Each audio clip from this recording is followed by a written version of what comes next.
ঈদযাত্রা ঘিরে রাজধানীর কমলাপুর রেল স্টেশনে বাড়ছে ঘরমুখ মানুষের ভিড়। যাত্রীদের নিরাপদ ও স্বস্তিদায়ক ভ্রমণ নিশ্চিত করতে নানা পদক্ষেপ নিয়েছে রেলওয়ে।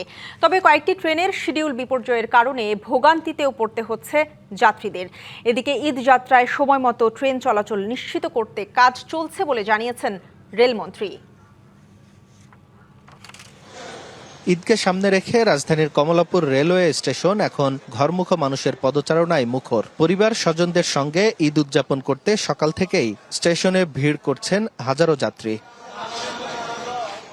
তবে ঈদযাত্রার শুরুতেই কিছুটা ভোগান্তিতেও পড়তে হয়েছে যাত্রীদের। কয়েকটি ট্রেনের যাত্রায় দেরি হওয়ায় এই ভোগান্তি।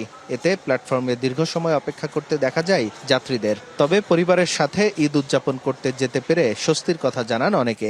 যানজট মুক্ত আর কি, কোনো ঈদ যাত্রাটা অনেক ভালো হবে আশা রাখতেছি আর কি। কার কাছে শিখলাম?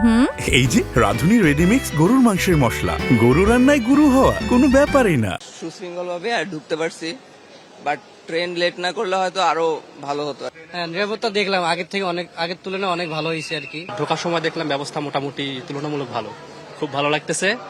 পরিবারের সাথে ঈদ করব। রেলওয়ে বলছে প্রতিদিন প্রায় ৪৫,০০০ আসনের টিকিটের পাশাপাশি যাত্রীদের সুবিধার জন্য দেয়া হচ্ছে আরও ২৫% স্ট্যান্ডিং টিকিট। সব মিলিয়ে প্রতিদিন প্রায় ৭০,০০০ যাত্রীকে সেবা দেওয়ার প্রস্তুতি নেওয়া হয়েছে।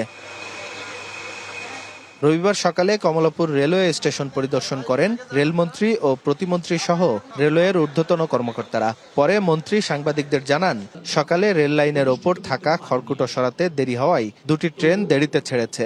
যে সমস্ত জায়গায় ঝুঁকি আছে, দুর্ঘটনা ঘটতে পারে, ডিরেল হয়ে যেতে পারে, সেই সব জায়গা চিহ্নিত করে এবার আমরা বিশেষ ব্যবস্থা ঈদের আগে নিয়েছি।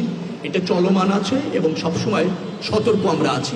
এবার ট্রেনের ছাদে ঝুঁকিপূর্ণ ভ্রমণ ঠেকাতে এবং যাত্রীদের নিরাপদ ভ্রমণে নেওয়া হয়েছে ৩ স্তরের নিরাপত্তা ব্যবস্থা। টিকিট ছাড়া কাউকে স্টেশনে প্রবেশ করতে দেওয়া হবে না বলেও জানানো হয়েছে। আঞ্জাম খালেক, ডিবিসি নিউজ, ঢাকা।